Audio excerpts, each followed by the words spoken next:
Well, the sun is shining, it's a blue sky day, absolutely beautiful, and I'm here at the Lindis Pass. Probably one of my favourite locations to photograph in New Zealand. Stunning scenery, but on a day like today when the sun is shining, blue sky, yes, it's beautiful to our eyes and it's going to be gorgeous to look at, but the difficulty is going to be, can I craft something epic with my camera in the middle of the day in these conditions?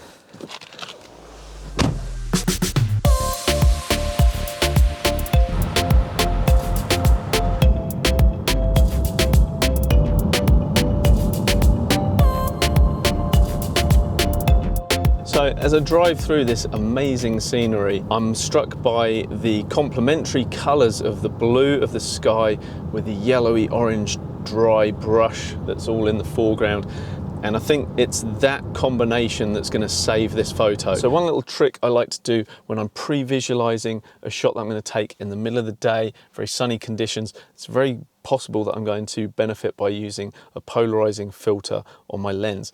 And to help me see that way, see how my camera will be seeing things, I have polarizing glasses, which is helping me just to really enhance with my own vision the blue-yellow complementary colors, and I can actually see with a lot more clarity what the camera is going to capture. We're not quite at the summit, the wow lookout just yet, but even just out this way, it looks really cool. Let me show you. Would you just look at that?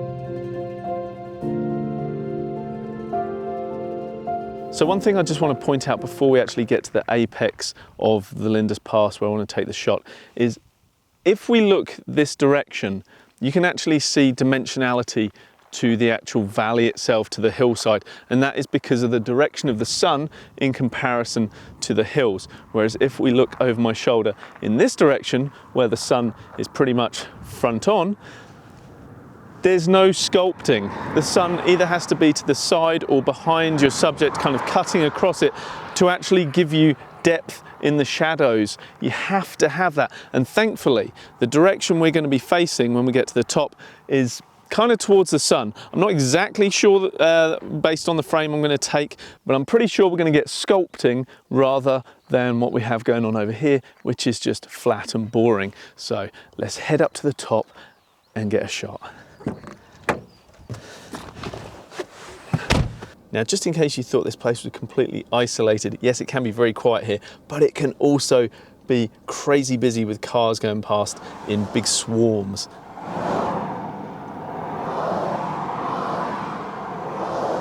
So I have arrived at the Lindis Pass. It looks absolutely fantastic out there, but I've got a bit of an issue at the moment. There's actually two police officers just over there, and I'm not sure what they're up to, but they might not be enamoured with me crossing the road and going beyond the barrier to actually get a photo. So although the key shot is just the other side of the road there, I'm going to see if I can find another area slightly higher up going that way where I can get the image looking out. So here you can see where I've parked, and across the road just beyond the barrier. I've taken photos there before, but here are my friends just over here. I'm hoping that if I head up over there, I might be able to get a decent shot from up in that position there, nice and safely. Now, as I head up to this vantage point, I can already tell that it's not going to work compositionally because the image is more heavily weighted on the left-hand side with all the detail we have going on over there versus the right-hand side where the road is. So it's not a balanced composition. So as I walk out onto the viewing platform, you can see how the road takes us way off down there and meanders around, and that's beautiful. And that might be a nice frame, even doing something like that with using the road as a lead-in line.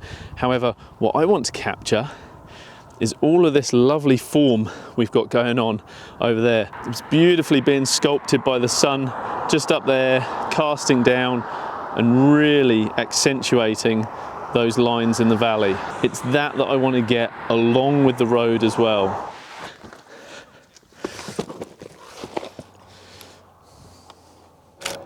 I'm just going to do a test image to show you the difference between having my polarizer on its minimum effect and cranking it now all the way to the max.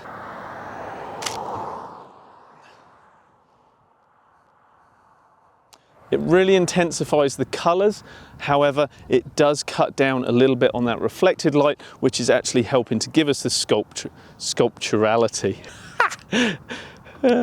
The three-dimensional form. It's the actual sunlight that is reflecting that the polarizer is cutting out, which is actually helping to give that undulating effect.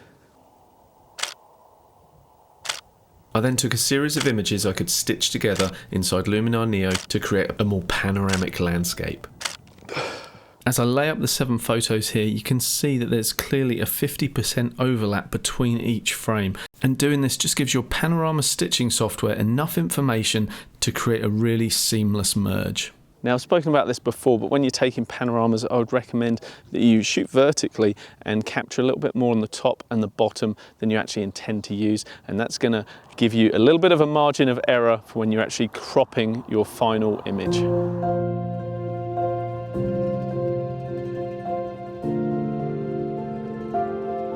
Okay, just over my shoulder here, the barriers actually stop, and I think the barriers are more for the cars than people. And that's going to allow me to access the tussocky area down there, and then I can actually walk around and find a composition that is the best composition, not just the one that the people who kindly set this viewing platform up decided was the composition. As I've moved away from the car park area and moved up the road, the view that we now have has changed completely. Now we've gone too far and we've lost all of the undulation that we could see before. So we need to kind of split the difference between the viewing platform where we were and where we currently are. And my plan to do that is to head over there, where I can safely cross the road and get down into the tussocky area, and then I can meander my own way to what I consider to be the best frame. As grateful as I am for the New Zealand Council setting up certain viewing platforms, they're not always the best shot. And also the problem with taking photos there is you're going to get the same photo or the same angle and composition that everyone else is getting, and we don't want to do that. We want to be different.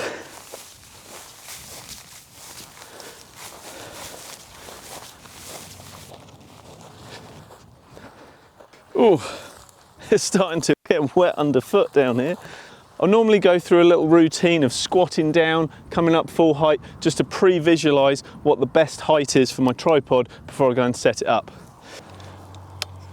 I'm going to push it down into the ground, make sure it's nice and steady. Now, I thought that my 70 to 200 was going to be a little too tight and I was going to switch out to the 16 to 35, but you know what? I might just be able to get in what I want. I'm turning my vibration reduction off.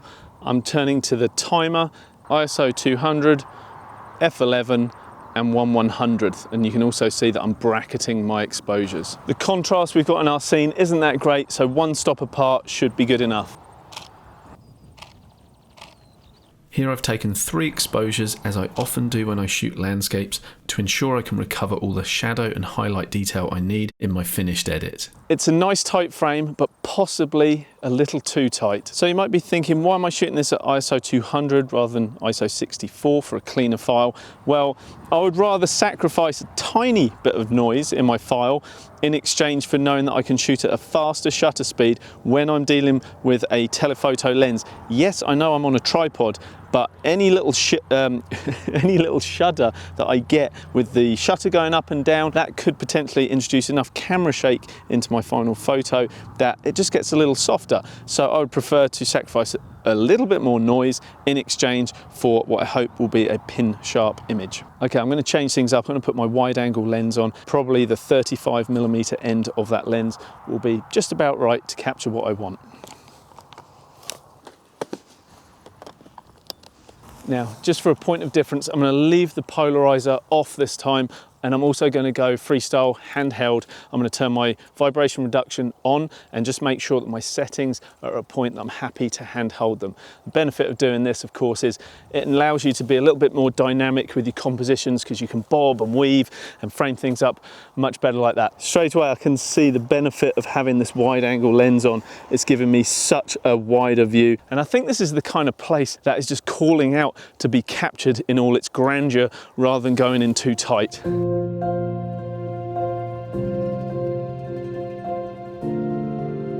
I've rattled off a few shots handheld and I'm quite happy with the composition. So I think it's actually going to be worthwhile bringing the tripod over, making sure that we really are getting a nice sharp image. And not only that, I can also work with the polarizing lens filter as well.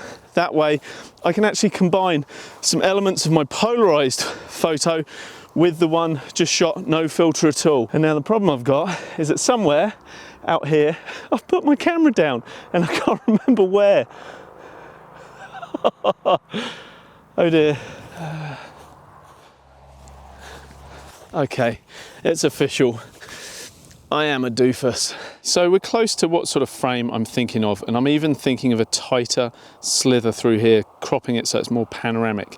However, I've got a decision to make because I feel like there's most interest going on this left-hand side of the frame and less going on here where the sun is flat lighting a lot of this side. We've got a lot more intrigue and curiosity to that part of the image.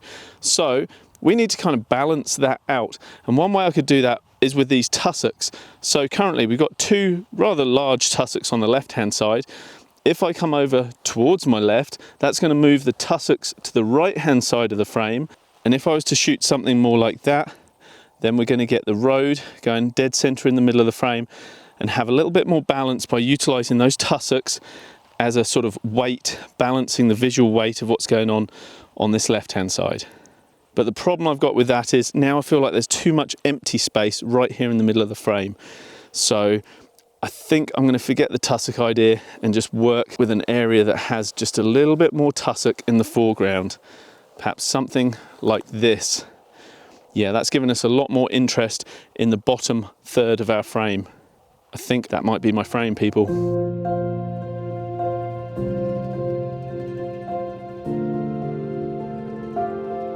So I've put my tripod down where I was visualizing from before, and that's around here, but I'm still going to do another pre-visualization sweep through my viewfinder on my camera just to make sure I'm happy. And once I've kind of got my position in space, that's when I'll then come over and get precise with where I'm putting my tripod.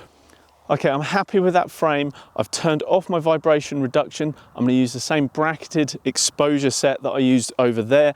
I've gone for a slightly wider composition this time, and the reason for that is I had kept things very tight on the central part of the frame which has the most interest. However, what I've decided is around the edges where there's less interest, that is actually going to provide a little bit more visual contrast to the more interesting part in the middle of the frame. So we get drawn more towards that center rather than being bombarded by information all around the whole frame. So this is my shot. Without the polarizing filter, which actually cuts down the amount of light going into the camera, I'm able to get a relatively fast shutter speed. We've got a 1/100th, 1/200th, and 1/50th of a second, and hopefully that's going to minimize any movement of the grass blowing in the wind. So I have that as an option if I want to utilize that particular frame with sharper grass. I'm now borrowing the polarizing filter from my other lens, and without moving anything, I'm going to carefully place this on the front of my lens. That way there shouldn't be any alignment issues if I want to combine different frames from this set with the polarizer to the previous set. I'm going to rotate my polarizer for maximum coloration, and now I have to slow down the shutter so I'm letting more light into the sensor to compensate for the fact that we've darkened things down by putting that darker polarizer over the front. Okay, one thing this shot is missing is any lead-in lines. We've got the road over there, but we've kind of lost that ability by moving this way to actually utilize that as a visual element leading our eye in. So instead what I'm going to do is just take a walk down there and just see whether I can't find an actual lead-in line, a natural one created by some of these tussocks. And these things are sharp. I'm going to show you what I've actually found in terms of a lead-in line. It's not much, it's subtle, but if I kind of match where my camera is and go for a similar kind of frame, you can see that just down here, this particular area of tussocks, it's a darker shadow, sort of like there's a definite line there, and then we have a brighter line feeding through here. And like I say, it's subtle, but that brighter section goes all the way over to the right hand side where we have the mound here, and that's going to help zigzag our eye into the frame. So we come up to this bulge in the landscape, round to the road and down into the centre part there. So now we actually have a flow for our viewer's eye to follow down and deep into the photo. So now I'm just staying out of frame, but I'm creating a shadow across the polarizing filter so that we don't get any light bounce flickering around inside our lens and washing out the photo. Now I've got that frame that I'm happy with. I'm going to remove the polarizing filter very carefully. It's a good idea to put your hand underneath when you're out in location, you're taking these off, because it wouldn't be the first time that I've just full on dropped this straight down on something. So learn from my mistakes. Nice and safe. Okay, and now we're getting more light coming in. We're going to be able to work with a quicker shutter speed. So that's going to help to just stop the motion of the grass, if there is any. The wind has actually died down right now, so this is perfect. And again, I have a bracketed set to work with, and we're going to do that inside the computer. And I think by using some clever dodge and burn techniques, things like that, we're going to get a really nice winning photo. Currently, that lead-in line is very flat because we're quite far away from it. If we were closer to it, that would start closer to the bottom of the frame. So what I'm going to do is, again, just see if I can't improve our composition. I'm always looking to capture a shot I'm happy with, and once I've got that, I think, how can I improve it? And then I will try, and I'm not always successful, but I will try to improve it. So that's what I'm going to do now, just move a little closer. And as I do it, as long as I'm not going to kill myself as I walk along, make sure there's no obstacles in the way, I'm actually going to visualize through the 16-35 lens, because that's going to give me the true perspective of what the camera's going to see. Again, I'm on timer so that I'm not having to hold the camera in any way. I've got my 3 photos with the polarizer on. That's looking pretty good. And now I'm carefully going to take the polarizer off again. There are some vehicles going way down in the background of the hill there, and I'd like to just let them pass. There's going to be a sweet spot between a van going past and those guys disappearing, which is now. Okay, I've now got a 5-hour journey back home. Join me in front of the computer, where hopefully we're going to make this look amazing. And this is the final edited photo that I envisaged when I was actually capturing this photo. And if you'd like to see how I edited this with Luminar Neo, click that video in the top corner right now. Thanks so much for coming along on this journey. Now let's go edit this photo.